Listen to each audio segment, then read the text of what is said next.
24, vous voyez un peu, qu'on vient nous donner les leçons de panafricanisme alors que la réalité de notre pays, de nos pays sont là. Quelqu'un va venir nous dire que oui, Paul Biya a réussi la politique externe. Il a les accords coloniaux et tout sont montés, descendus. Mais les accords de tiroir nous servent à quoi? Si signe des accords et pas se coucher sur ça là-bas et tout, ça nous sert absolument à rien.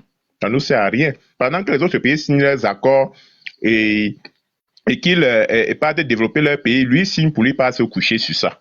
On n'a rien à foutre de ces accords coloniaux. Ce que nous voulons, c'est qu'au moins ceux qui a la paix, que le Nozola des histoires là s'arrête, que Elekam publie la liste nationale des inscrits là, selon le code électoral, qui doit publier cela. Mais on a tous vu, et Clément, la clé 14 à Tangana, qui nous a fait comprendre qu'il n'est pas compétent. On est allé à la cour d'appel, ils ont dit aussi qu'ils ne sont pas compétents. Bon. Et qu'à cela ne tienne, nous avons tous dit qu'on va danser à leur rythme. C'est comme ça, hein, on va juste danser à leur rythme. J'étais juste là pour dire que merci déjà, Tata Vanessa, pour tout ce que vous faites. Surtout pour nous, ici au Cameroun, nous voyons ce que vous faites. C'est vraiment ça nous aide. Ça va à l'endroit de ce changement que nous souhaitons. Et que finalement, vous aidez même. Je pense que même par rapport à ce que vous faites, je pense que ces Sajina devraient déjà mettre la main dans la pâte pour pouvoir soutenir même le travail que vous faites ici au Cameroun, c'est-à-dire inscrire les Camerounais massivement sur liste électorale, parce que c'est grâce à vous qu'ils existent sur TikTok. Sans vous mentir, ne soyez pas surpris, hein. Demain vous allez voir le live de Cameroun debout en train d'insulter le professeur Franklin Nyamsi, et pourtant il est du MRC. Tout simplement parce qu'ils veulent aussi exister. Et parce qu'ils n'ont rien à dire par rapport au bilan désastreux d'un État népotiste dans lequel on vit au Cameroun, d'un État corrompu, d'un État, il veut dire quoi, de répression en fait. Donc c'est tout ce que moi j'avais à dire. Je vais vous laisser parce que faute d'électricité et faute de connexion Internet, et j'ai bien mis ma connexion, mais MTN refuse de me donner. Merci. Merci beaucoup à toi, mon frère. Je donne la parole à priorité à Momo. Momo, on t'écoute parce que c'est ton costaud. On donne la parole à NH. Je donne d'abord la parole à Momo. Momo, on t'écoute. Non, vas-y, donne la parole à NCH, j'y arrive. Ça a mangé. Pardon, Kamet debout, parce que NCH donne la parole vraiment considérable. Vanessa, moi je souhaite que Momo parle d'abord parce qu'il m'a persécuté. Kamet debout va parler. Kamet debout. Il m'a persécuté sur la toile. Laisse Nyamsi tranquille. Ok. C'est un fidèle de Nyamsi. C'est commencé d'abord. Kamet debout, on t'écoute, mon frère. Bonsoir, mon frère. Oui, de toutes les façons. D'abord. De toutes les façons, je ne sais pas, on ne sait vraiment pas quel impact le professeur Nyamsi a sur la politique camerounaise, si ce n'est le voir dans les couloirs des palais présidentiels des pays de l'Afrique de l'Ouest, prendre des photos avec des putschistes de ce côté-là. À part cela, on ne sait vraiment pas quel impact a le professeur Nyamsi dans la politique camerounaise. Donc du coup, c'est ce qu'il dit concernant... Ce qu'il dit concernant le professeur Maurice Kamto, ça n'engage que lui, parce que aucun Camerounais ne tient compte de ses propos, mais seulement, il faut plus s'attarder sur la dénonciation du professeur Maurice Kamto, parce que je tiens à rappeler quand même que il y a l'archevêque de Douala, je ne me trompe pas, il est de l'extrême nord, Monseigneur Cléda, qui avait déjà dénoncé cela à l'extrême nord, en se posant la question de savoir comment est-ce que le peuple de l'extrême nord, qui vit une extrême pauvreté, peut-il voter pour M. Biya à tel point qu'il gagnerait dans l'extrême nord en 2018? Monseigneur Cléda avait déjà posé cette problématique. Et d'après les investigations de certains médias, pour ceux qui sont cultivés, tout le monde sait, les résultats montrent que la plupart des personnes qui votent généralement dans l'extrême nord, ce sont des personnes qui viennent du Tchad voisin. Du Tchad voisin, c'est quelque chose que beaucoup de personnes ne savent pas. Et il faut aussi rappeler que même à Yaoundé, il y a des poches d'étrangers, c'est-à-dire il y a des zones où il y a tellement d'étrangers et leur popularité augmente à chaque fois que les élections approchent. Je vais prendre simplement le cas d'Etoile-Meki, au niveau de la nouvelle route d'Etoile-Meki, au niveau des rails. Il y a une forte communauté tchadienne qui vit là-bas. Et ils ont des cartes nationales d'identité camerounaises. Pour ceux qui sont à Yaoundé, vous pouvez aller faire des investigations, vous pouvez aller de ce côté-là, vous allez les rencontrer. Ce sont des Tchadiens et ils participent à l'élection dans notre pays. Donc, le professeur Maurice Kamto n'est pas un homme lambda au Cameroun, il a des informations, puisque tu ne peux pas être l'opposant principal à un régime dictatorial comme celui de Yaoundé sans avoir des informations venant de ce régime-là. Donc, du coup, il faut comprendre que c'est un monsieur qui a des informations et lorsqu'il fait une sortie, il faut prendre sa sortie très au sérieux. Voilà, c'est tout ce que je pouvais dire par rapport à ça. Et puis, du courage pour le live. Et puis, c'est un sujet très intéressant ce soir. Merci beaucoup, mon frère Kamel Debout. Hier, j'ai fait un live par rapport justement à ces étrangers-là, où j'étais en train de dénoncer. J'ai fait un live par rapport à ça. Je trouve que j'avais de la visite. J'ai fait le live le matin et après, je pense que je vais refaire ça encore en semaine. Merci beaucoup. Momo, tu veux parler? Ouais, je suis là. Mais Kamel Debout, toi, tu parles de la nouvelle route et toi, mais qui t'a amené là-bas? Tu connais la nouvelle route? Ah, il est parti, hein? Oui, il est parti. D'accord. Je sais pourquoi NCH voudrait que je parle d'abord. Mais NCH, soit certain, si à un moment j'ai couvert Niamsi, c'est parce que Niamsi soutenait Kamto. C'était juste pour ça, parce qu'on ne pouvait pas combattre tout le monde, on ne pouvait pas combattre tout le monde au même moment. Et quelqu'un qui était dans notre camp, en quelque sorte, je faisais un peu une petite couverture, mais c'est quand même regrettable de constater que la plupart des panafricains, bon, quand je parle de panafricains, je ne parle pas des panafricains, les panafricains, les 2.0, c'est-à-dire ceux de la génération Z, les panafricains d'aujourd'hui, la grande partie, c'est des feignants. Excusez-moi d'utiliser cette expression, des panafricains. J'ai beaucoup de respect pour des gens comme Fotsi et tous les autres, les Georgiens. Ça, c'est des vrais panafricains qui sont réalistes. Si vous prenez un petit exemple entre les anciens panafricains et les panafricains d'aujourd'hui, il y a une différence. Vous allez constater par vous-même que quand vous prenez Patrice Emery Lumumba, qui était un panafricain, c'était un homme politique. C'est-à-dire, il avait des propositions réelles. Il était sur le champ politique, il se battait, il avait un programme, il avait une vision et il orientait son peuple. C'était un guide. Il ne prêchait pas dans le désert, il ne racontait pas des bestialités sur TikTok, partout. Non, il avait une proposition. Je prends Lumumba. Vous prenez Rollins.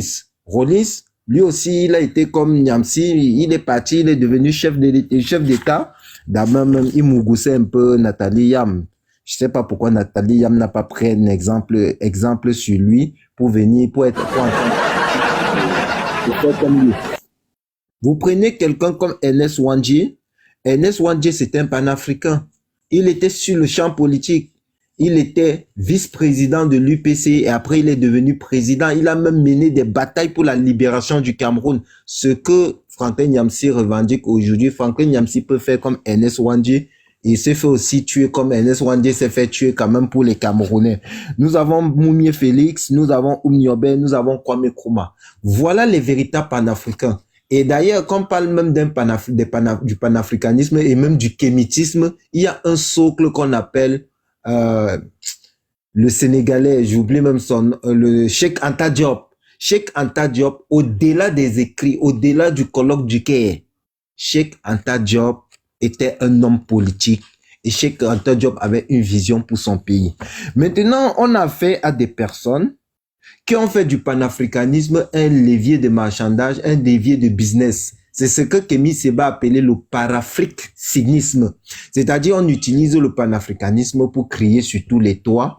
On ne trouve aucune solution. Je vais prendre un exemple aussi simple, aussi banal.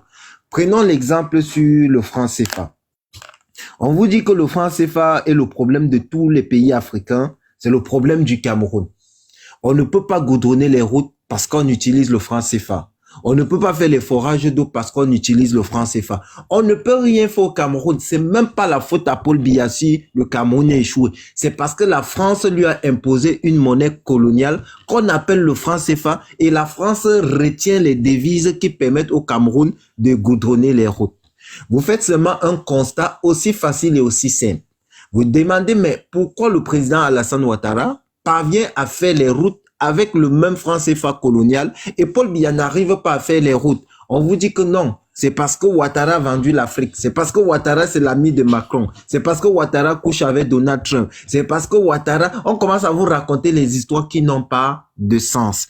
Tout simplement parce qu'on veut oblitérer le bilan du président de la République. Tout simplement parce qu'on veut orienter les regards des Africains et le regard des Camerounais ailleurs. On utilise donc le panafricanisme comme un éventail échappatoire au bilan propre du chef de l'État. On déresponsabilise le chef de l'État, on prend le chef de l'État, on prend sa responsabilité. Si ce n'est pas lui le responsable, c'est le peuple qui ne comprend rien, qui ne sait que coller la petite. Si ce n'est pas le peuple qui ne sait que coller la petite, c'est les ministres qui ont tort. Si ce n'est pas lui, c'est encore le président Macron qui a ramené le Cameroun dans le gouffre. Et quand vous prenez le franc CFA même dans le fond, vous vous rendez compte en lisant tout simplement l'accord de coopération dont le plénipotentiaire du Cameroun s'appelait Onanak, a eu envoyé en 72 au Congo. Le 22 novembre, l'accord a été signé entre les 6 pays et ensuite le 23 novembre, l'accord a été signé avec la France sur la garantie de convertibilité illimitée. L'article 17 dit que si Paul Biya n'est pas content, il prend un stylo de 100 francs, ça lui coûte 100 francs, un format de 25, ça fait 125 francs. Vanessa peut même lui faire un transfert Orange Money pour le faire. Il envoie une lettre au dépositaire. Le dépositaire, c'est même pas la France, c'est le Congo, en disant que je ne suis pas content. De plein droit. Vous savez, quand on vous dit souvent un titre de séjour de plein droit, ça veut dire que le préfet ne peut pas s'opposer à ce titre de séjour. Donc, de plein droit, le Cameroun n'attend pas l'accord de la France ou l'accord de qui que ce soit. La convention des comptes d'opération, c'est-à-dire les 50% d'argent des fétiches, des Niamsi et des autres, on vole à Paul Biya, on vole à Ouattara, on vole au président africain, s'arrête de plein droit. C'est-à-dire, vous ne payez plus la dette coloniale. Vous choisissez tout simplement de continuer à payer la dette coloniale en disant que non, c'est à cause du franc CFA que vous avez échoué, alors que la décision politique, la décision de sortir du franc CFA vous revient. Ça veut dire que vous êtes plutôt des esclaves volontaires. Vous avez choisi non seulement de mener votre peuple à l'abattoir et vous mourrez avec ce peuple en l'entraînant même encore dans l'abîme, en refusant et en oblitérant les responsabilités. On vient maintenant derrière, on monte des chaînes fallacieuses et pernicieuses comme Afrique Média qui vont utiliser le panafricanisme parce qu'ils savent, ils savent que vous êtes des jouisseurs, ils savent que vous êtes épris de panafricanisme, épris de justice, épris de la liberté. Vous voulez venger vos pères qui ont été assassinés. Ils le savent bien. Ils se présentent donc à vous comme des agneaux alors qu'en réalité c'est des loups ravisseurs. Ils viennent sur Afrique Média, ils ont un éventail comme expliquait Vanessa là. Vanessa n'explique pas parce que ça ne vient pas c'est pas ce que Vanessa explique. Elle n'a que lu ça dans le tome 3 de Kémy Séba, l'Afrique libre ou la mort. On va monter quelqu'un comme Justin Tagou, qui est un ancien vendeur d'arachides devenu milliardaire, qui va aller interviewer les chefs d'État, qui va même prendre la peine d'inventer les coups d'État et les pseudo-déstabilisations. Si vous vous rappelez, au Cameroun, à un moment, il y avait cette phrase qui revenait le plus souvent. Les forces endogènes.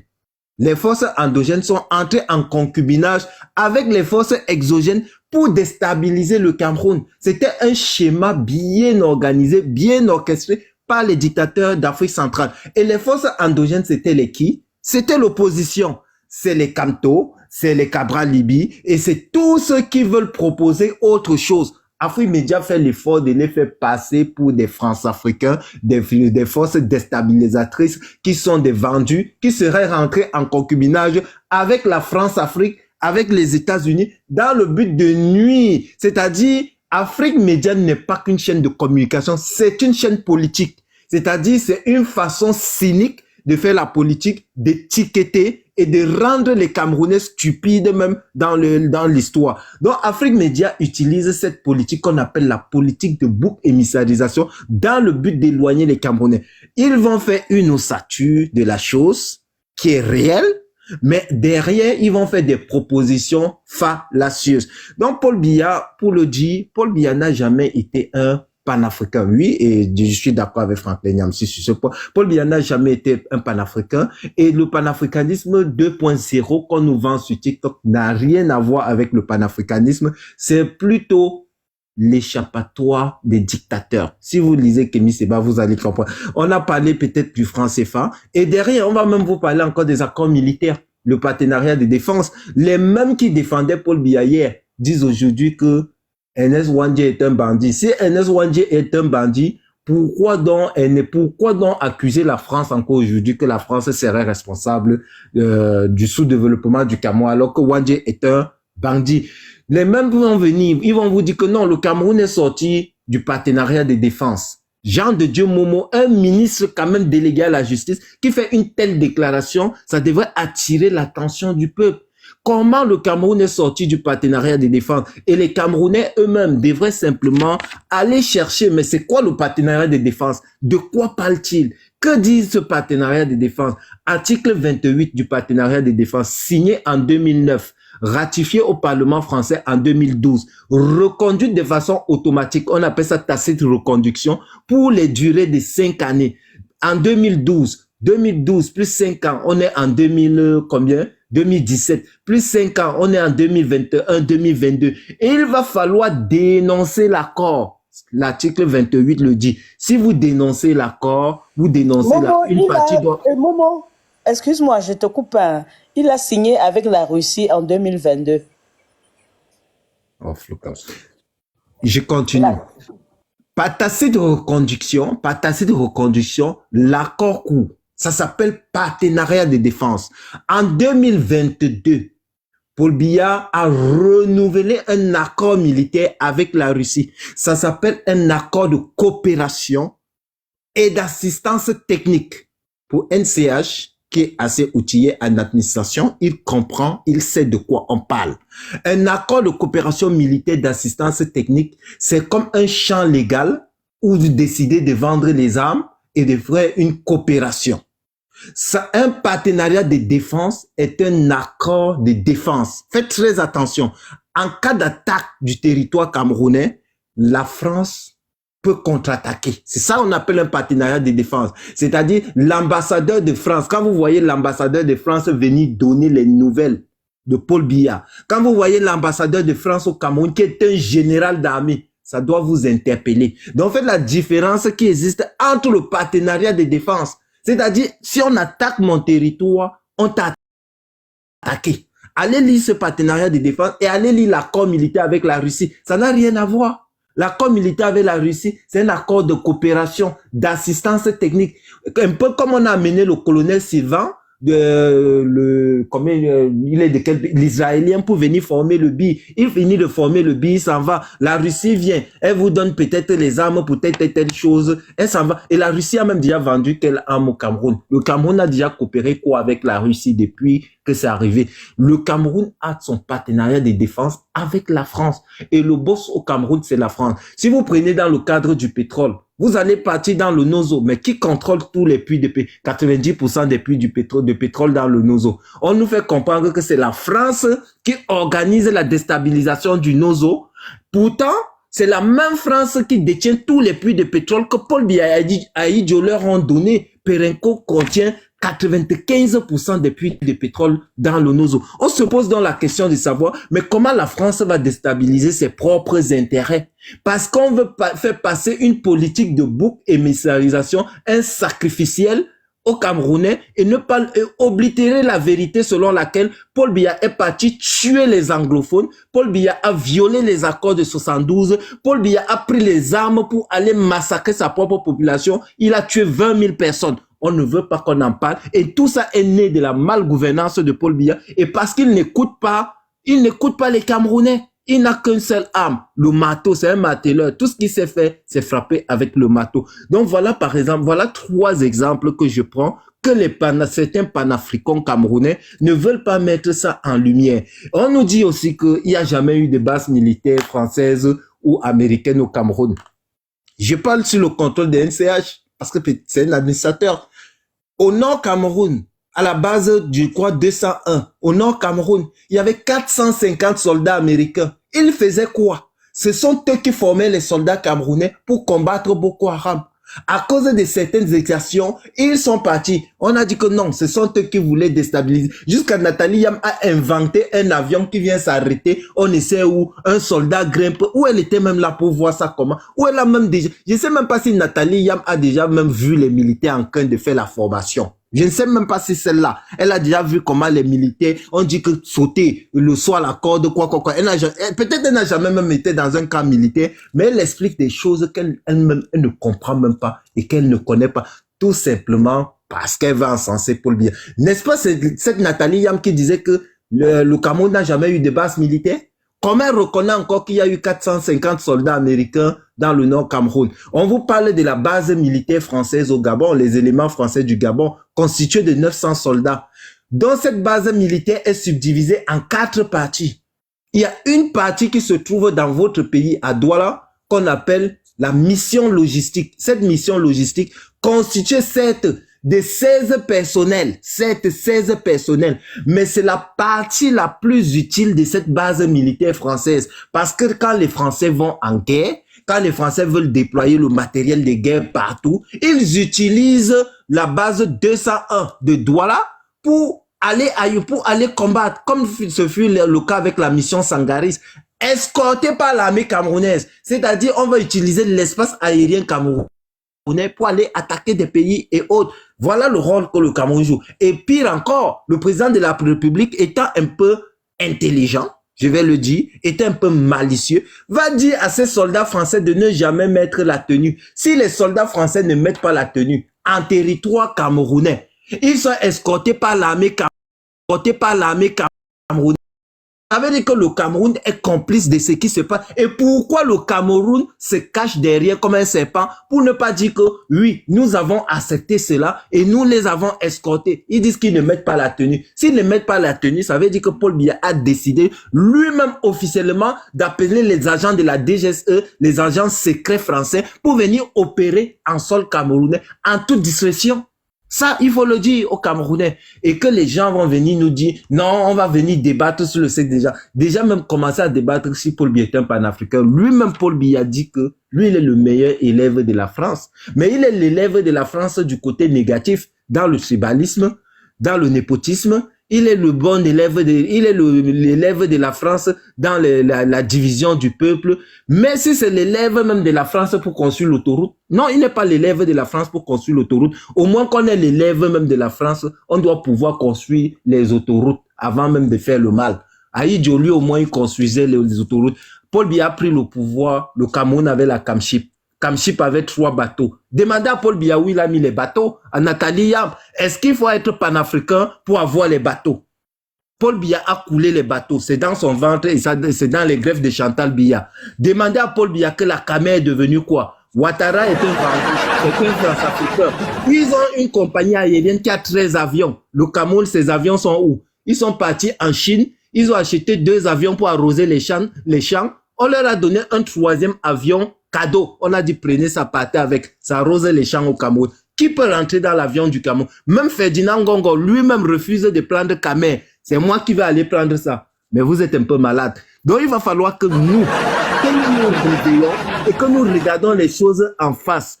Et je vais profiter de ça pour vous dire ça aujourd'hui par rapport au problème que Vanessa a eu avec les autres. Il y avait le clash Cameroun-Côte d'Ivoire. Non, je veux pas parler de ça. Non, je veux pas parler de ça. Momo, s'il te plaît, mon frère, pardon, je veux pas parler de ça. Restons vraiment sur le sujet de non, laisse-moi, je suis dans le sujet. Non, Momo, s'il te plaît. Non, je suis dans le sujet. Oh, arrête. Non, mais reste vraiment sur le sujet Cameroun, Côte d'Ivoire, s'il te plaît, mon frère, pardon. Je suis dans le sujet. Je suis dans le sujet. Je sais ce que je... À tout moment, là, si ça dérape, là, pardon. Je suis dans le sujet. Calme-toi. Alors, entre 2 capitales, en Côte d'Ivoire, il y a l'autoroute. L'autoroute, c'est pas la magie. L'autoroute, c'est le travail.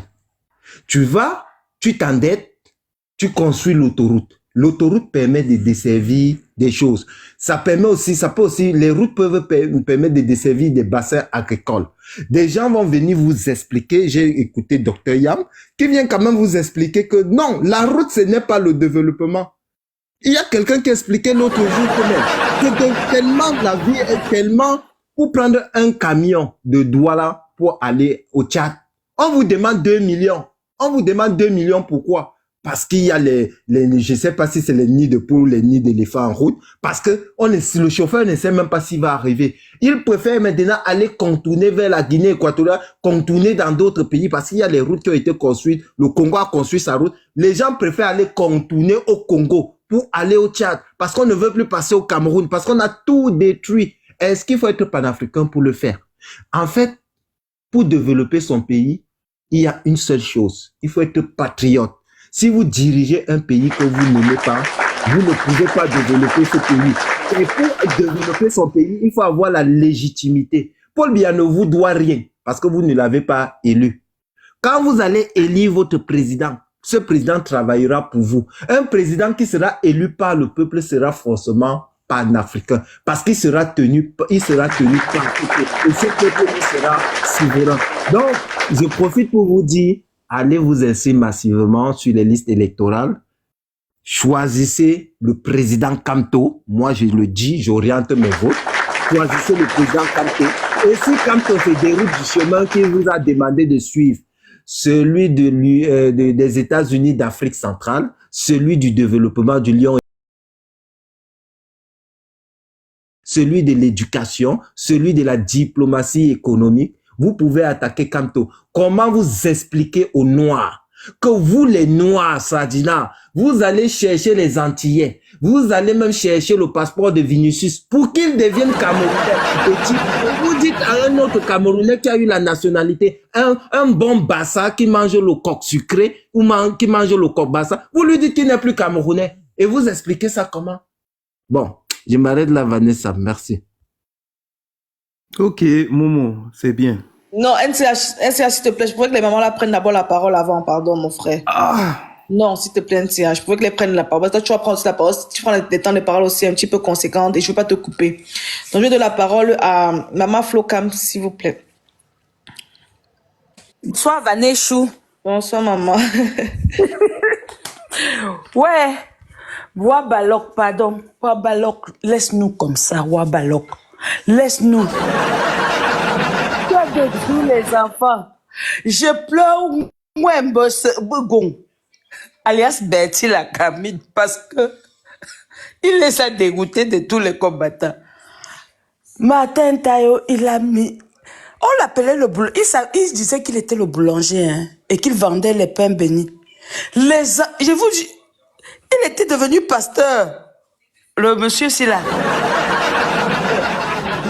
On a beaucoup de souffrance entre les mains des Camerounais. Wabalok il dit qu'il a tourné les Camerounais dans la farine.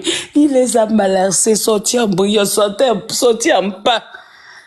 Les gens sont devenus fous. Mwembe Sobougou, il a dit qu'il allait l'aider à écrire son livre. Mwembe Sobougou s'est débrouillé tout seul. Donc, il a eu tous les noms. On l'appelait Briandine. Ce Briandine que vous voyez dans sa photo là, c'est un jonman.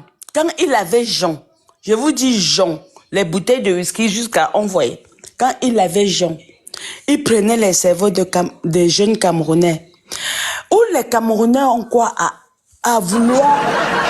Il faut les gens qui disent qu'ils sont les professeurs. Un monsieur, je ne comprends pas, depuis le jour que les enfants camerounais ont compris que c'était... Il disait qu'il était prof d'université alors que c'est un prof de lycée. C'est-à-dire que lui-même... il a honte de ce qu'il est. Il vient vous vendre quelque chose qu'il n'est pas. Il dit qu'il est... Si vous comprenez l'histoire du combat camerounais, vous allez comprendre que ce mec, c'est un fait. Dans l'enlèvement de Guérandi Bara, il y est pour quelque chose. Ce sont les gens qui ont vendu les combattants. Comme dit Wilfried Ekanga, aujourd'hui, Compaoré n'était pas loin de Sankara pour le vendre. Hein. Maï Matip n'était pas loin de Oumniobé. Hein. Donc, quand vous voyez Wa Baloxi là,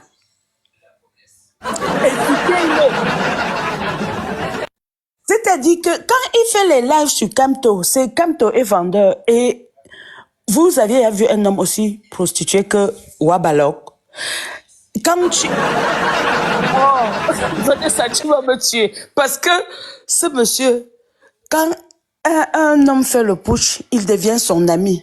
Il te dit quand il a connu, il était avec... Tu regardes Nyamsi. Nyamsi est plus jeune que moi. Le monsieur là que vous voyez là, il est plus jeune que moi. Mais il a déjà tout fait. Il connaît tous les... il a déjà marché avec un tel. Alors qu'il c'est un mytho. Vous voyez un homme qui a pleuré. Il vous dit qu'il est panafricain. Hein. Il a crié ici au loup quand la France avait fait son passeport avec retard. Il dit qu'il est panafricain, mais il pleure derrière le passeport français. Il est dans les affaires camerounais. Regardez, c'est un homme partant. Il était il supportait un homme politique en Côte d'Ivoire. Dès qu'il a perdu, il a tourné sa veste, allé derrière l'autre. Il est venu en France, il a supporté Sarkozy. Sarkozy a perdu, il a tourné la veste. Quand vous regardez un homme comme ça, qui peut lui faire confiance? Un homme qui tourne la veste plus rapide que le flingue de Lucky Luke. Ce mec, c'est un mec fake. Et les Camerounais, je ne sais pas, mes chers frères, souvent, asseyez-vous, regardez les gens. C'est pas parce que quelqu'un parle bien et c'est pas parce que quelqu'un est tout le temps à vous mentir, à crier plus fort que tout le monde qu'il dit vrai. Et c'est ce que nous, on aime. On aime voir les agitateurs comme Nyamsi. On aime suivre les agitateurs comme Nyamsi ou Balok. Donc, c'est-à-dire que fait même des panels, tout ce qu'il fait, il veut attirer de l'attention comme un prostitué qui n'a plus de clients. C'est un vrai prostitué politique. Appelez-le comme... il a détruit... Si vous voyez les jeunes là, les jeunes combattants, les garçons, si vous voulez aller chercher, si vous avez le temps, allez chercher comment Nyamsi a fait pour les c'est Nyamsi qui les a divisés. Les gens ont dit que laisser les enfants progresser eux-mêmes. Nyamsi est entré comme une censure, découpé. Il n'a pas sectionné petit gros morceau. Hein.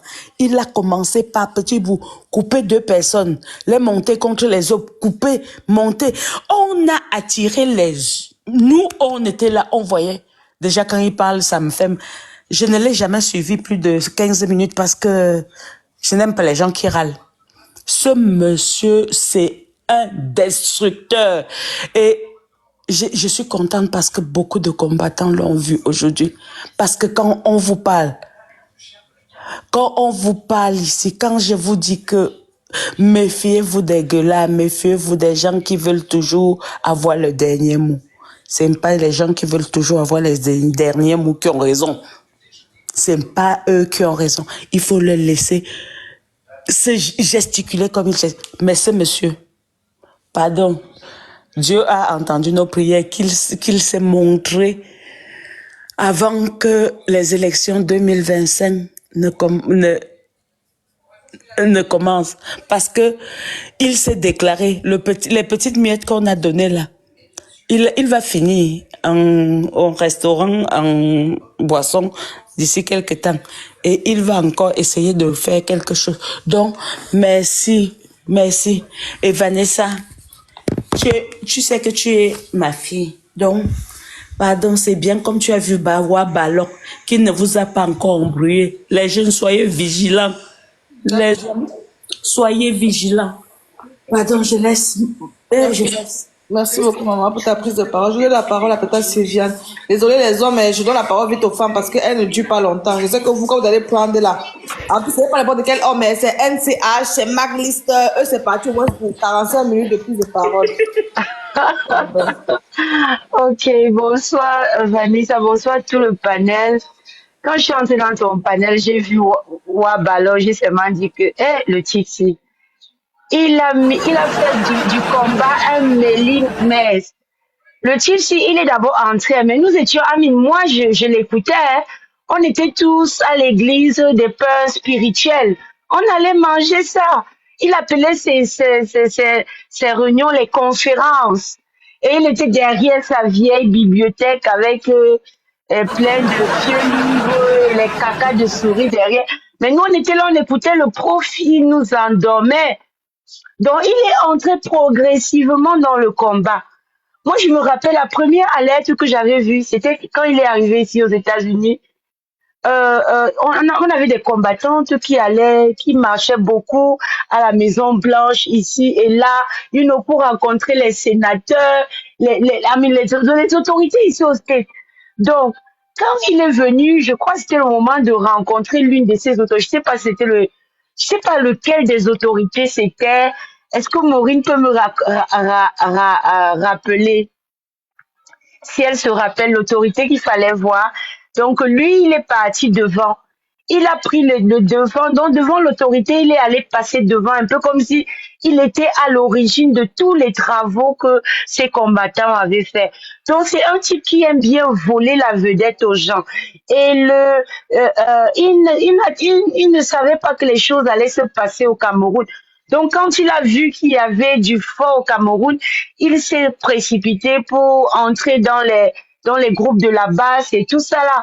Donc, lorsqu'on a commencé à voir le jeu de Wabalok, parce qu'il appelle comme ça, quand on a commencé à voir le jeu de Wabalok, il a insulté les combattants, parce qu'à l'époque, il avait lancé Calibri, quand Calibri a interpellé Macron à la Maison Blanche, où Cameroun était là, il dit que voilà, Calibri, c'était un jeune intelligent, ceci, c'est là, pointueux, mais quand le type là se met à te lancer les fleurs, je dis, toi-même, tu crois que tu es devenu une fleur. Donc, il faisait comme ça, il faisait comme ça. Et donc, dès qu'on a commencé à voir son jeu, il a traité Calibri de cancre illettré. Cancre illettré, alors que c'était un moment, Calibri était un garçon très intelligent, Moi, qui si connaît vraiment prendre les c'est Calibri opportunités. qui le félicite, non, apparemment Calibri, comment dire, il n'est pas vu, pardon, il y a vu ça chez Max là-bas en commentaire. Ah non, ça, ce sont les commentaires de Max, Mais non. là, on connaît mentir. Il y a vu ça là-bas en Non, ça, ce commentaire. sont les là-bas. commentaires. Ça, ce sont les commentaires des gens. Tu vois un peu, ce sont Les les gens connaissent commentaires des mentir gens. sur TikTok. Parce que Wabalok a. Mais je dis que nous, on s'est gâté avec Wabalok. Hein. Le combat s'était divisé. Il y avait les gens qui supportaient Wabalok et les gens qui supportaient, qui étaient du côté qui étaient opposés à Wabalok. Donc, le gars Patrice a commencé Ngana, à tirer sur nous. Non, mais Patrice Ngana ne le supporte pas du tout. moi je vais faire, vous allez comprendre. Nous, Ah, oui, ah, c'est lui qui est ok, venu ok. même d'abord créer la zizanie même entre eux. Parce que Patrick Ngana a toujours été fidèle, il a toujours dit qu'il est pour le pourrissement. Moi, je préfère quelqu'un qui assume ses positions. Mais Wa Cameroun est venu détruire le combat, éloigner et a radicalisé le professeur Patrice Ngana. Voilà, vous allez finir. Moi, Oui, je vais faire un exposé sur il ça. est d'accord. Donc voilà, comme on dit là, Wa Cameroun est entré. Il a su comment entrer, pénétrer. Parce que vous imaginez un travail titanesque qui était fait ici à Washington. Wabalok est arrivé ici aux États-Unis, il s'est accaparé de tout ce travail. Ce jour-là, lors de la rencontre des autorités, c'était Wabalok qui était devant. Vous comprenez un peu? Et les autres étaient obligés de le laisser parler. La personne, ferme ton micro, pardon. Donc, la personne sorry, excusez-moi, j'ai perdu la file des idées. Donc, quand il est arrivé, les autres l'ont laissé, comme il voulait tellement être devant, l'a laissé, c'est comme ça que, donc il s'est jeté les fleurs, il est passé devant comme le peintre, l'artiste de tout le travail. que nos combattants des États-Unis avaient abattu. Et lui, il a vraiment pénétré le combat et quand il a réussi il a atteint un certain point dans le combat, il a divisé les combattants en deux. Donc nous, on a commencé à se regarder comme des chiens de faïence. Je dis le premier diviseur, c'est Wabalok. C'est lui qui a commencé ça là. Donc, et après, les gens ont continué à le soutenir. Mais on a vu comment il faisait lever les fonds. Eh bien, il n'y a pas un argent que Wabalok a même pris chez nous là. Parce que vraiment, les casseroles de Wabalok, c'est beaucoup, hein. Si vous touchez seulement les combattants, là, ils vont vous raconter l'histoire de Wabalok. C'est un tas de, je ne sais pas comment dire. Quand je passe seulement sur Facebook, je vois le type là, ça, si quelqu'un me partage un de ces lives, je bloque seulement la personne. Parce que j'avais compris que c'était un ramassis de personnes. Il ne peut pas combattre les dictateurs et être l'ami des dictateurs. Tu ne peux pas combattre Biya et être l'ami des dictateurs. La personne qui a tué Thomas Sankara, c'est son ami collé comme ça. Donc, Wabalok, ce n'est pas quelqu'un qu'on peut dire qu'il est dans la lutte africaine. Non, il n'est pas dans la lutte africaine. C'est un opportuniste. Il marche avec son ventre. Les gens de l'Afrique de l'Ouest l'aiment parce qu'ils l'écoutent parler comme il parle là. Mais dans le fond, c'est un élément dangereux. Vraiment à mettre très loin de côté. Maman Sylvia, les frères de l'Afrique de l'Ouest, dès que tu enchaînes 2-3 mots français, dès que tu connais parler un peu, tu connais même parler français, même c'est trop dit. Dès que tu connais manier la langue de Molière, ils sont derrière toi. On a vu l'avocat ici avec fétiche de guerre. Ils sont toujours comme ça. Dès que tu dis qu'à bas la France, ils sont derrière toi, versés ou à Sokoton. Donc les Camerounais, Voilà, on est wise. Nous, on est oui, trop oui, wise. parce que c'est un gars on maîtrise quand même. Il a les choses qu'il raconte. Il te dit qu'il était dans le combat et tout ça là. Toi là, quand tu le vois, tu n'as pas l'impression qu'il était vraiment là-dedans. Donc, c'est un menteur. Il est toujours en train de raconter des trucs juste pour manipuler l'esprit des gens. Et j'ai vu comment il a levé les cagnottes là-bas pour dire qu'il avait les problèmes. Il était au tribunal. C'est comme ça que les frères de l'Afrique de l'Ouest ont mis l'argent dans sa cagnotte. Il a jamais donné de compte rendu d'aucun fonds qu'il a levé. Cet homme, c'est une malchance. Et il s'est passé pour le porte-parole de Kamto. Mais immédiatement, dès qu'il a fait ça, Kamto est sorti avec la liste de ses vrais porte-paroles.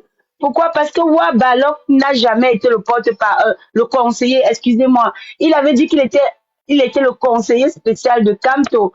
Mais Kamto, quand il a fait ça, le professeur Kamto a seulement sorti la liste de ses vrais conseillers et Wabalok n'était pas là-dedans. C'est là où on a compris que tout ce qui fait le bruit là, il n'est jamais proche de Kamto. Et vous avez vu sa sortie, non?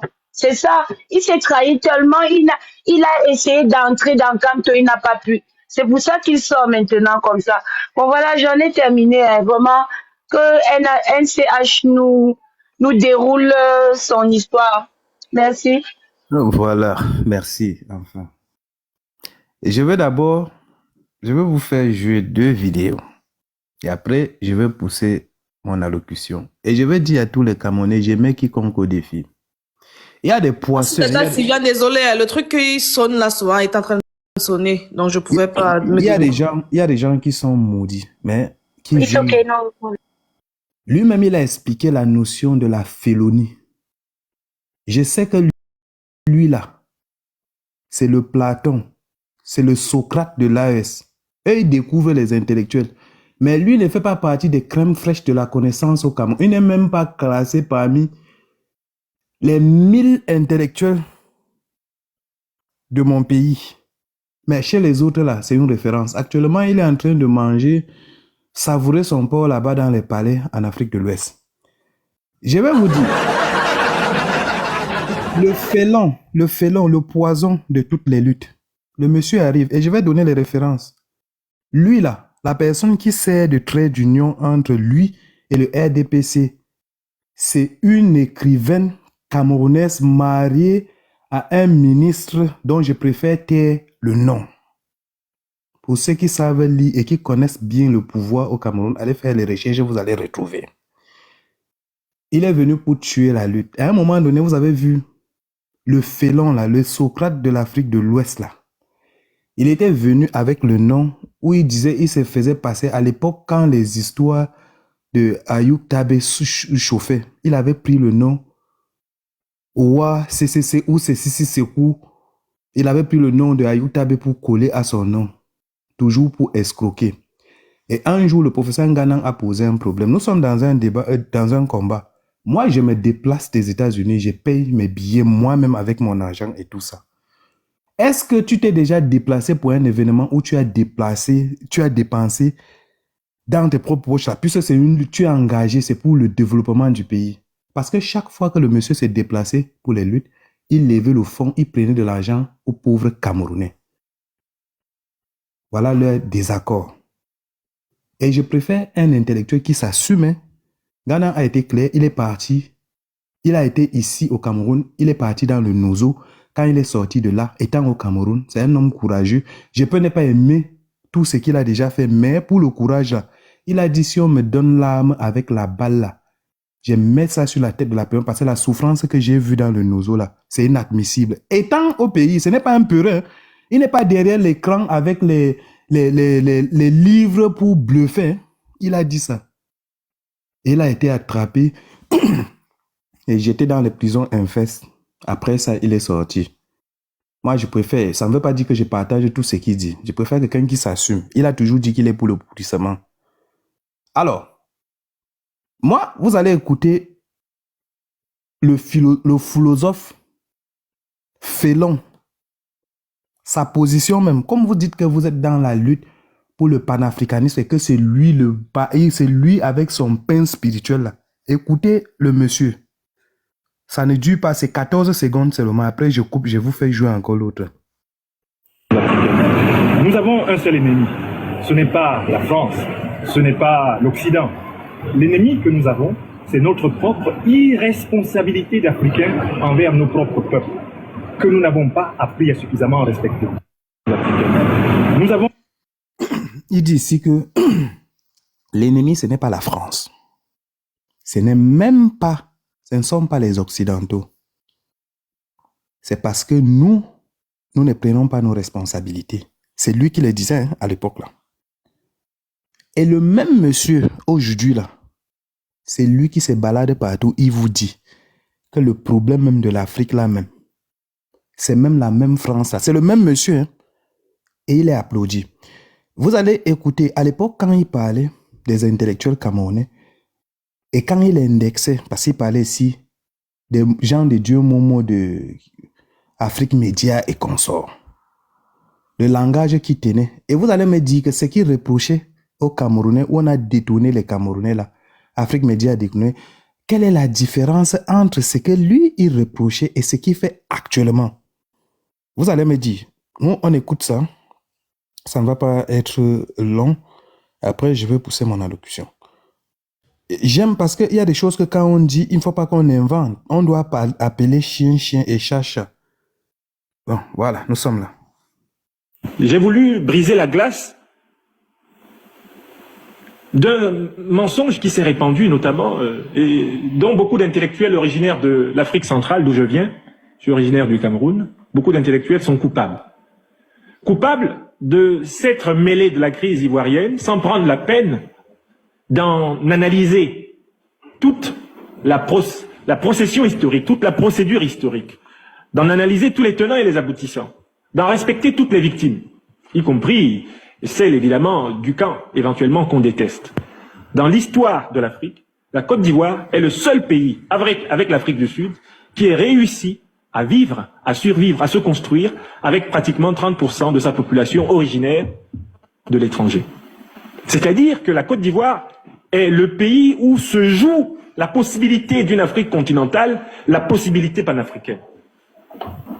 Et par conséquent, ceux qui sont opposés à cette idée, qui est l'idée d'humanité, d'hospitalité, de fraternité, qui a fécondé la Côte d'Ivoire, sont des ennemis de l'Afrique. Pourtant, dans le discours qu'ils tiennent publiquement, ils se présentent comme ses défenseurs. Des gens qui détestent les Africains, se présentent et paradent dans les médias et dans leurs livres et dans leurs discours et dans leurs articles comme des panafricanistes. La haine prétendue de l'Occident n'est qu'un voile pour cacher leur haine de la démocratie. Donc ce livre est un acte d'humilité et qui est aussi une manière de demander pardon pour ces Camerounais qui n'ont rien compris à la Côte d'Ivoire, qui ont sali son aura par des prises de position aussi stupides que leur lâcheté dans le problème national. Chers frères, chers sœurs, Ok, vous avez écouté, il demandait pardon par rapport aux intellectuels. Il parle ici des panélistes d'Afrique Média, ce mécanisme qui a été mis sur place pour détourner l'attention des Camerounais envers la Côte d'Ivoire, pour nous permettre d'oublier les problèmes même de notre pays. Lui, qu'est-ce qu'il fait actuellement? Et il parle de l'exclusion. Moi, je peux vous produire même 1000 vidéos où il est en train de traiter d'autres Africains de ne pas être des Africains, d'appartenir à d'autres États africains. Et c'est en contradiction avec ce qu'il disait avant. Est-ce que quand vous écoutez ce monsieur parler, quelqu'un qui a toujours été, c'est-à-dire incohérent, il n'a jamais rien respecté.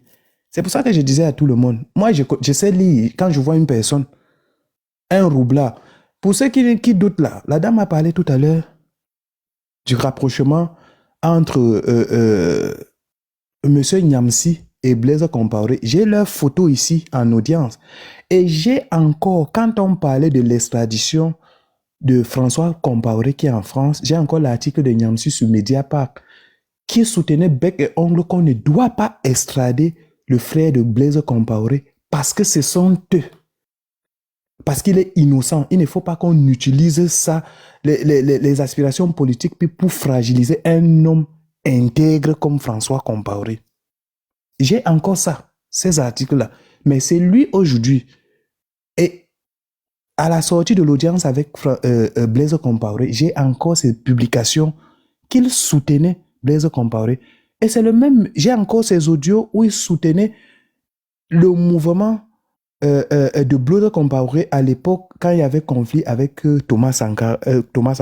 Et c'est lui aujourd'hui qui s'érige en défenseur de Thomas Sankara pour salir le même Blaise Compaoré qu'il était avec lui. Mais quand j'ai fini d'écouter un roublard comme ça sur d'autres problèmes, comment est-ce que je peux être heureux de voir un monsieur qui approche un homme digne qui est propre comme le professeur?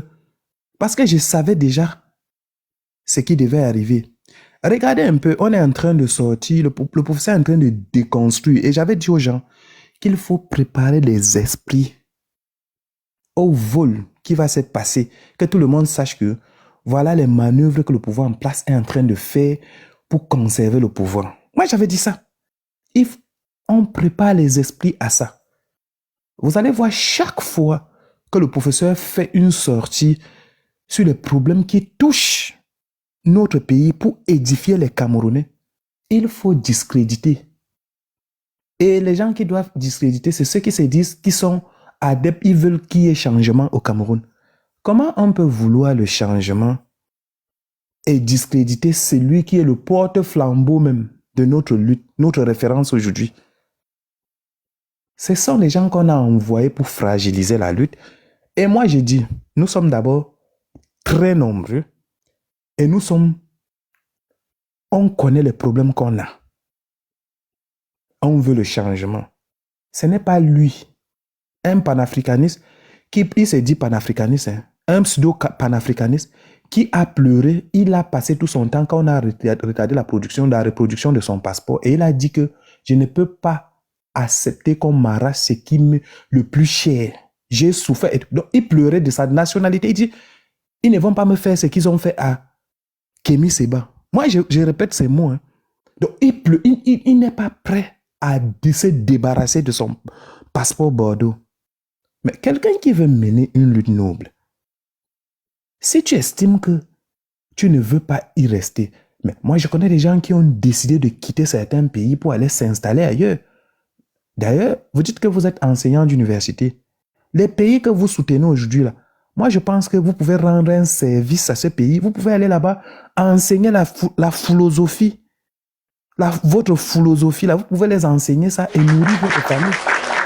Mais vous ne pouvez pas prendre de votre temps. Vous ne pouvez pas prendre sur vous, déménager votre famille et aller vivre là-bas. On ne dit pas que tu le laisses parce qu'on sait que tu ne veux pas te débarrasser de ta nationalité française. Et je vais vous dire la différence entre ces philosophes félons Et le professeur Maurice Kamto, par exemple. Le professeur Maurice Kamto a fait ses études aussi en Occident. Et c'est quelqu'un que, s'il n'avait pas de l'amour pour son pays, moi je connais comment les Européens fonctionnent. Il a eu cette possibilité s'il voulait avoir cette nationalité. Mais c'est quelqu'un qui a eu une vision pour son pays. Il a toujours aimé son pays. Il pouvait aller s'installer, il vit, il demande, il fait tout. C'est quelqu'un qui a gagné sa vie honnêtement. Mais comme il sait qu'il doit être au service de la nation, il a les défis à relever dans son pays. Il est rentré. On a souffert ensemble. Il y a eu des balles que les gens ont organisées pour nous dire. Qui savait? Moi, à un moment donné, moi, je le savais très bien. Je disais déjà que, mais depuis quand on a envoyé le professeur Kamto, oh non, il a refusé. Je ne savais pas. Quand il a fait sa sortie, il a pris tout son temps. Il a dit qui a ouvert cette faculté avec des preuves. Et il dit que les gens qui sont là, qui ont été formés par lui, là-bas, ils sont là. Même comme certains ont peur de témoigner. Mais ils savent. Et ce qu'il dit là, c'est vrai et c'est factuel. Les gens ont mis sur place un mécanisme pour saboter un homme digne. Et quand il fait des sorties pour nous galvaniser, pour nous mettre encore en confiance, ce sont les philosophes félons comme ça qui sortent pour discréditer. Mais ça ne va pas passer. Ça ne va pas passer. Et nous, on ne va jamais laisser. Nous ne sommes pas les suiveurs, là, les moutons là, qui vous suivent là-bas dans les trucs là, où vous partez, vous dites une chose aujourd'hui et le contraire demain, on vous applaudit parce que vous connaissez conjuguer les verbes, c'est qui a manqué à cela. Non. Nous, on est un peuple, malgré tout ce qu'on a, on a appris à se battre malgré les difficultés qu'on a chez nous. La chose que je ne peux pas reprocher aux différentes familles camerounaises, c'est des sacrifices que chaque famille a consacrés pour que dans chaque famille camerounaise, on puisse avoir quelqu'un qui puisse éclairer le reste. Par contre, parce que ces sacrifices-là, vous allez voir, même tous ceux qui parlent là dans les luttes là, toute famille camerounaise, malgré les persécutions subies depuis plus de 43 ans par tous ces gens-là, c'est des gens qui font des efforts. Les parents là, ce qu'ils ont subi avant là, ils ne veulent plus que leurs enfants soient ignorants. Ils vont tout faire pour les scolariser d'abord parce qu'ils ont compris que la première richesse, c'est d'abord dans la tête. On peut te déposséder de tout, mais le cerveau là, c'est impossible. Par contre, de l'autre côté, où il y a des moutons, ils peuvent rester comme ça. Dès qu'ils agencent deux phrases là, tout ce qu'ils ont là dans leur compte, ils vont évacuer, ils vont envoyer là-bas. Ils n'ont jamais entendu ça. Aujourd'hui, j'ai posé la question à un. Il dit non, c'est quand même un docteur quand il s'exprime. C'est un docteur quand même philosophe. Je dis, bon, toi, tu parles de la philosophie. Tu connais quel philosophe à part lui là? Cite-moi le nom de 2 philosophes seulement. Que ça soit dans n'importe quel pays, ils ne connaissent même pas, ils ne savent même pas ce que c'est la philosophie. Donc quand le monsieur vient, il dit je suis philosophe, enseignant, pour eux peut-être ils se disent que c'est une science que non, qui relève, il est unique à son genre, je ne sais pas. Donc nous ne sommes pas à ce niveau. Les Camerounais ont dépassé ça. Même au niveau interne, les programmes qu'on a servis aux Camerounais là, il y a des crèmes fraîches de la connaissance en philosophie qu'on a étudié, on a étudié depuis. On sait qui est qui. Lui là, il ne fait pas partie même des 1000 intellectuels. Je vous dis, hein, donc, si chez vous, là, c'est une célébrité, là, restez dans cette médiocrité. Nous, on n'est pas dans cette dynamique-là. C'est pour ça que je disais à tout le monde, je voyais ça venir. Aujourd'hui, il est face à un problème, je vais vous expliquer. Lui, arrête tout ce qu'il peut vous raconter, là, c'est faux. Il ne peut rien faire, à part saboter, fragiliser notre lutte. Pourquoi? Actuellement, lui qui se disait hier défenseur de la démocratie, il est devenu pro-push. Et nous, au Cameroun, ce que nous voulons, c'est l'alternance par voie démocratique parce qu'on a les cartes en main. On est très nombreux. Et un démocrate ne peut pas être qu'un pro-push. Et je mets quiconque au défi. Le professeur Maurice Kamto ne va jamais faire une sortie pour soutenir le push n'importe où.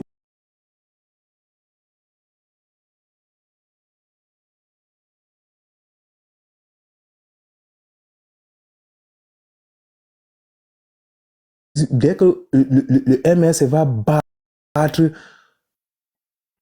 le régime en place avec un score pas possible, ils vont activer leurs histoires de push là.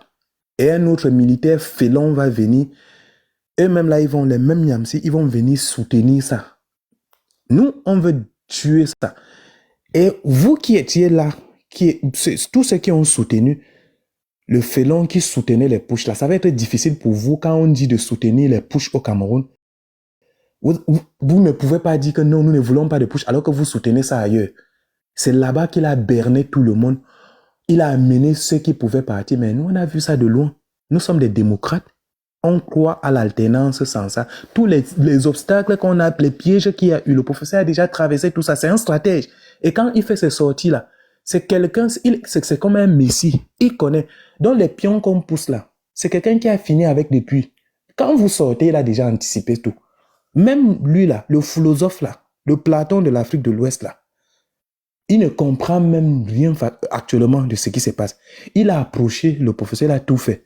Il voulait être dans le cercle des gens qui organisent tout, pour anticiper surtout et chercher à tirer. Mais il a été exclu parce que le professeur, lui, il prend tous les cas. Même si tu es fou, hein, tu viens vers lui là, il va te prendre, que tu sois opposant même et qui là. Et à lui, tu viens, il va te prendre en tant que père de famille. Il va te prendre. Vous allez même si tu veux faire les photos, vous allez faire ça. Mais attention, il sait, il connaît anticiper. Bon, dites-moi, avec tout ce qu'il y a, lui qui vante et fait des conférences, allez-y sur sa page, vous allez voir. Tu es né Camerounais de père et de mère. Même si tu es parti ailleurs, tu as fait quoi? Ça ne veut pas dire que où on a enterré ton cordon ombilical, tu dois abandonner tout. Regardez, c'est lui qui est là. Aujourd'hui, il a fait des posts même pour les gens qui ont fait les campagnes de quoi là pour Soro là-bas ou c'était dans quel pays là, ou c'était en Belgique ou c'est où.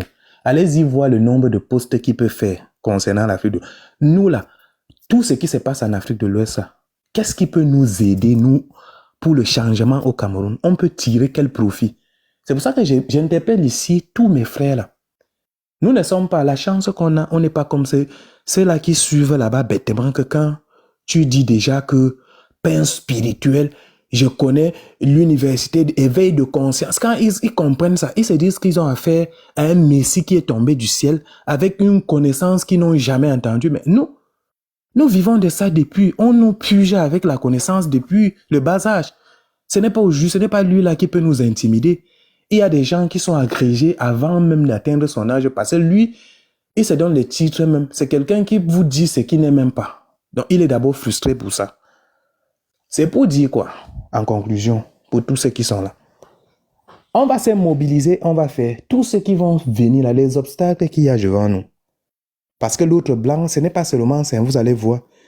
Tous ceux qui vont émerger sur les réseaux sociaux là.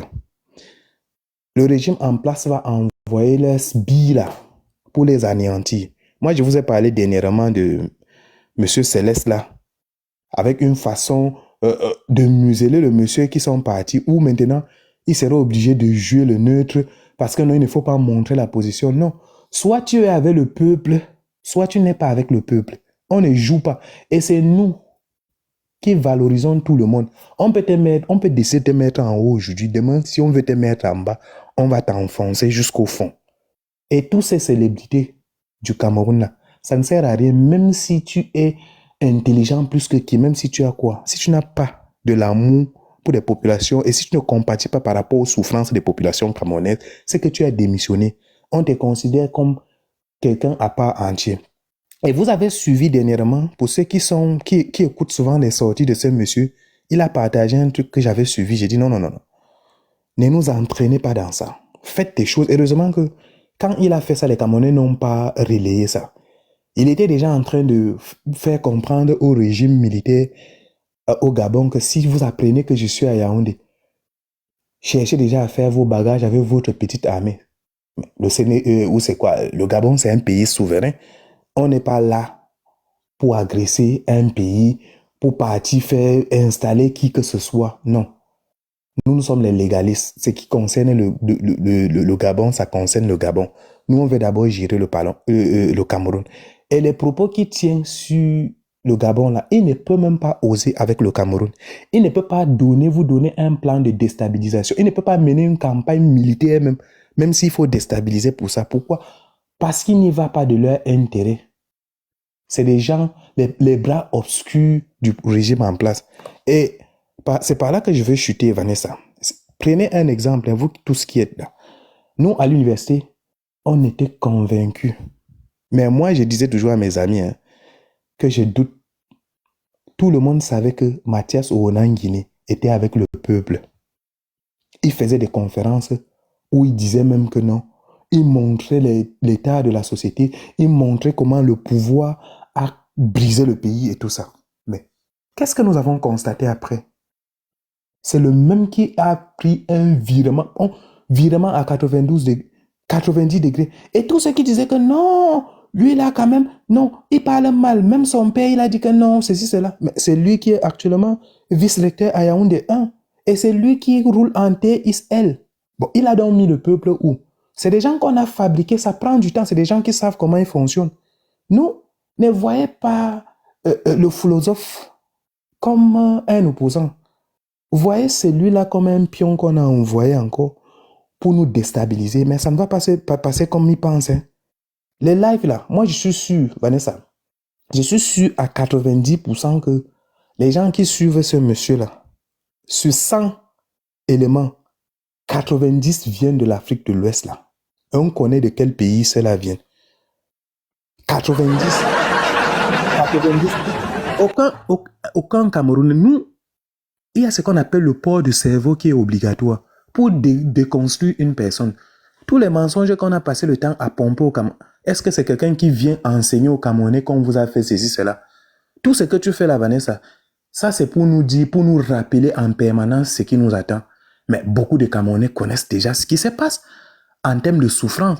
Mais lui, quand il s'installe là-bas, il est en train de parler. Chacun appelle son frère. Comme ils sont forts avec leur patois là.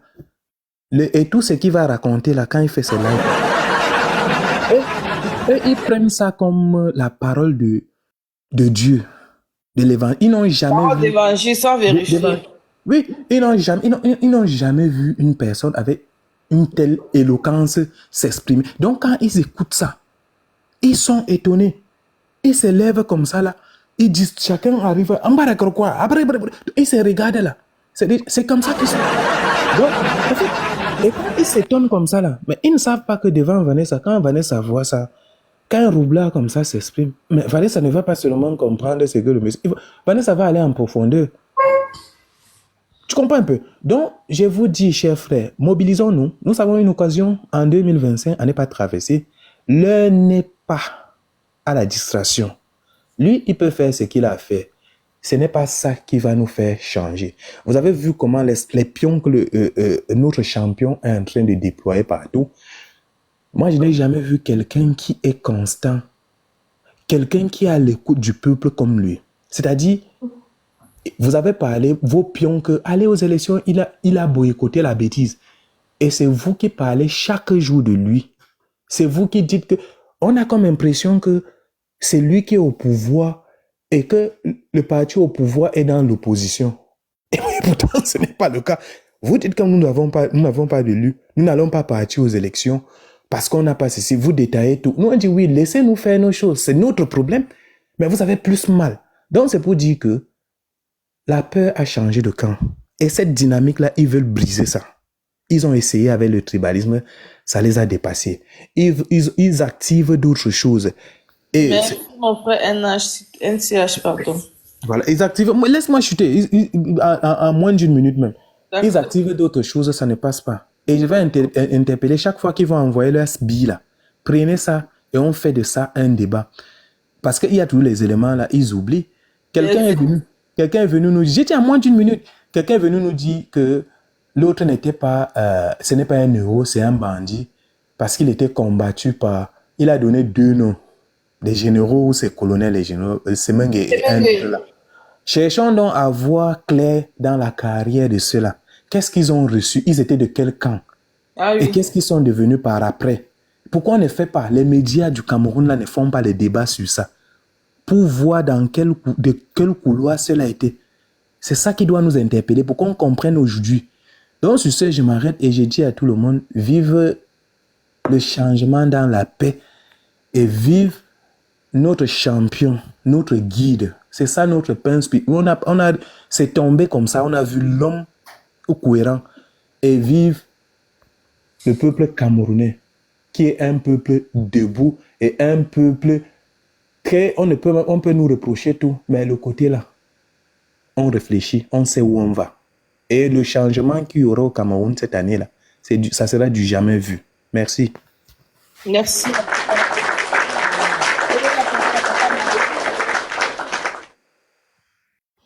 Tata Malice, bonsoir. Je ne sais pas si tu es là ou pas. Ou si tu es occupé, tu me dis que tu es occupé. Je donne la parole à Chef Bouba. Oui, Chef Bouba. Donc, tu montes avant Magdis ou après? Je ne sais pas. Avant alors, ok, on t'écoute, Chef Bouba. Ok, d'accord. Bonsoir tout le monde. Voilà, qu'est-ce que je peux dire de ces messieurs? Tu vois, ça me fait de la peine parce que au Cameroun, pour la petite histoire, de 2010 à 2018, par là, 2017, toute la communauté panafricaine était contre Roi Cameroun. Pourquoi? Parce que Roi Cameroun, il soutenait Alassane Ouattara. Si vous voyez la milice cybernétique, en fait, il ne voit rien. Hein? Après, vous dites que quoi? Hein? Quand c'est le professeur, le plus grand professeur, écoutez très bien le raisonnement. Quand c'est le plus grand professeur, hein, il est dans Futo, il est ceci, oh, il est ceci, il est ceci. Il va d'où? Et il finit par dire quelque chose, en fait. Ce discours dont il a tenu, c'est le même discours quand tu te relances ou quand tu te jettes dans les écrits de 1900, d'avoir l'indépendance. C'est le même discours en fait, c'est le même discours qui contenait. Il commence à dire, toutes les personnes qui courent derrière comme tu sont à 99% bamileke. Bon, comme il ne peut pas s'arrêter là, parce que s'il s'arrête là, ça serait flagrant. Il retourne maintenant et dit, et toutes les personnes qui courent derrière le RDP, c'est 90% de petits. Ils m'ont trouvé, ils m'ont loué, finalement, il essaie tout d'équilibrer. Il essaie tout d'équilibrer. Oui, c'est il attaque le professeur, après il fait comme s'il attaque aussi Cabral, Libye pour un peu équilibrer. Justement, tu vois un peu, c'est l'équilibre. Parce que c'est là le même discours. C'est-à-dire là, qu'est-ce qu'il veut dire là? Il veut dire par ça, il veut dire par là. Toutes les personnes qui sont là, il précise très bien. Toutes les personnes que vous voyez courir derrière le MSL sont tous bamilekés à 99%. Et quand il dit ça me calme son cerveau, il dit non, attends, essaie un peu de mettre la pommade. Il dit, le RDP, c'est aussi toutes les personnes qui courent là-bas, là, ils sont à 90%, 90% des bêtises. Et maintenant, regardez ce qui se passe. On va faire la transition. On va s'arrêter au Cameroun. Comprenez le discours. Qu'est-ce qu'il faut pour attaquer le MRC? On commence par vous dire, les gens sortent comme ça, ils commencent par vous dire, ils sortent avec Ernest Ouandjé. Ils sortent avec Ernest Ouandjé. Et ils vous disent des conneries, des choses que toi, tu restes comme ça. Comment est-ce que on peut demander, quelqu'un peut dire que Ernest Ouandjé est un bandit? Et son raisonnement du banditisme de l'Ouandjé, ça se repose sur le fait que le Cameroun était indépendant en 1960. Et la question qui se pose, c'est pourquoi est-ce que les gens se battent encore en 1960 alors qu'on est déjà indépendant? Or, tout le monde sait qu'on n'a pas cette indépendance, n'était pas l'indépendance qu'on voulait. Et il se base sur quoi? Il se base sur les récits du bourreau. C'est-à-dire de l'administration. À cette époque, c'est la France qui écrit le rapport. Même les militaires qui écrivent, c'est la France qui écrit le rapport. Tout le monde le sait ça. C'est comme vous allez par exemple en Algérie et vous vous basez sur les récits militaires français pour élucider quelque chose en fait. Ou vous venez ici en Allemagne, vous venez ici en France à l'époque, en 1945, à la Deuxième Guerre mondiale, et vous vous basez sur les écrits des militaires allemands pour élucider un fait. Ça veut dire que vous avez tout faux. Et regardez très bien la chronologie, hein. Il prend ça. Et il commence par dire, ouais, on voit pourquoi Ouandjé s'est battu alors que l'indépendance était déjà acquis. Il dit, Ouandjé est venu dans le Mungo, il parlait d'un truc comme ça, il balait. Et comme ça pour faire quoi? Pour discréditer en fait le MRC. Et je veux nous épargner de tout ce qui s'est suivi. avec Yetele, Bignou, tous ces trucs-là, parce qu'ils ont invité des personnes. Alors, nous, la question qu'on doit se poser, comment quelqu'un qui vous dit qui se bat contre le régime, comment quelqu'un, à un moment donné, qui vient vous dire que le Wangé était un bandit, mais entre-temps, il vous dit que je suis bas contre le régime. Ben, tu lui dis, ben, si Wangé était un bandit, puisqu'on a eu l'indépendance, puisque tout le monde sait que le régime, depuis 1960 jusqu'à aujourd'hui, n'a pas changé. Et c'est pourquoi les gens se battent. Ben, pourquoi est-ce qu'il y a cette contradiction? Puisqu'on a eu notre indépendance, pourquoi te bats-tu encore, puisque vous êtes toujours... Elie Bilobe, par exemple, on lui pose la question, ça fait 35 ans qu'il se bat. Mais pourquoi il se bat encore, puisque on a déjà l'indépendance, en fait?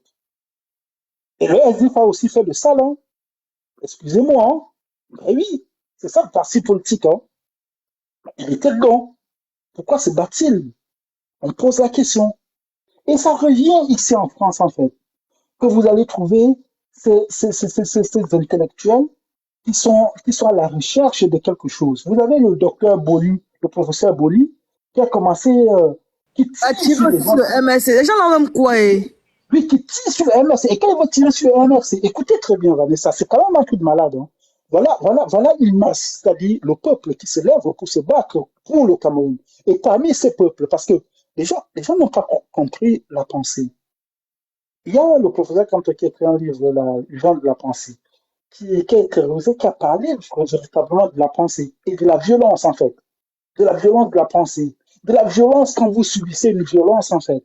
C'est-à-dire, quand vous êtes dans l'incapacité de supporter, quand c'est trop, la contrepartie de cela, c'est la violence en même temps. Et cette violence n'est pas condamnable. Qu'est-ce qu'il fait le professeur Boli? Il nous traite des talibans. Il nous traite des violents. Mais c'est un médecin. C'est quelqu'un, c'est un médecin. Il est meilleur, lui. Je comprends pas. Mais comme c'est quelque chose de conçu, je vous ai dit, c'est un V. Ça part des États-Unis, ça traverse, ça va au Cameroun et ça revient en France, tout ça, tu vois. Et qu'est-ce qu'il fait? Il tape encore sur nous pour fragiliser. Sauf qu'il a oublié quelque chose. Nous, on est les s'en fout la mort. Là, le peuple qui se bat là, c'est le s'en fout la mort. Il y a beaucoup parmi nous ici qui ne peuvent plus aller au Cameroun depuis Obama 2018. Il y a beaucoup parmi nous qui ont perdu leurs parents. Ce n'est pas que ça ne leur fait pas mal. C'est parce qu'ils sont dans une révolution. Celui qui a perdu ses parents, qui ne peut pas aller sur... Et qu'est-ce que tu vas lui dire qu'il est violent? Mais qu'est-ce que tu vas lui dire qu'il est violent, en fait? Ça va lui faire quoi? C'est plutôt encore notre cabinet. Et on quitte sur Boli maintenant, parce que le professeur Boli a commencé par soutenir, parce que c'est la même période, il a commencé par soutenir Ouad Cameroun. Quand il avait sorti quelque chose, comment le professeur demande de s'inscrire, machin, truc. Nous, maintenant, il va faire comment avec des étrangers, nous qui avons le passeport. Et il soutient Ouad Cameroun. Maintenant, ça descend sur Ouad Cameroun. Ouad Cameroun met la couche. Et j'ai envie de nous dire, sincèrement, c'est à nous ce combat. Et ce n'est pas encore terminé. Vous allez être surpris de personnes, dont nous croyons qu'ils étaient de nôtres. Vous allez entendre ce qui va arriver là. Les personnes qui vont encore sortir pour insulter ce qu'on fait, pour insulter le MRC. Nous-mêmes, nous n'allons pas croire. La seule chose que j'ai envie de nous dire là, c'est que préparons-nous. Pardon, je sais que psychologiquement, on est déjà prêts. Mais préparons-nous de ces surprises-là et n'en soyons pas surpris le moment venu. Parce que ce Cameroun a besoin de nous, les gens d'en bas là, qui sont décidés. Parce que la révolution, nous avions la chance d'avoir le MRC, ça pense. Parce qu'une révolution qui ne se repose pas sur un projet, sur un programme, est une révolution vue à l'échec. Ça, c'est la chance qu'on a. On a la chance que la nôtre de révolution se repose sur un parti politique qui va prendre le pouvoir et qui va implémenter en fait la politique qui nous semble mieux. Et s'il ne le fait pas, on va ressortir dans la rue. Moi, j'ai promis ça. Hein. Le jour où le MRC, en octobre, le MRC prend le pouvoir, moi, je suis à l'ambassade avec toute la carte, c'est marqué dessus, hein. Professeur, mais MRC, professeur, voilà ce que vous avez dit que vous allez faire. À partir d'aujourd'hui, si vous faites 90 jours et que vous n'avez pas fait quelques éléments qui permettent en fait de voir déjà ce qui va se passer, je serai votre ami à l'ambassade du Cameroun. Et nous descendrons au Cameroun parce que vous ne pouvez plus nous réprimander comme le LDP se le faisait. Et c'est la chance qu'on a. Que chacun se prépare. Le MRC qui arrive au pouvoir, ça serait une pression supplémentaire. On va lui dire, monsieur le professeur, le cher MRC,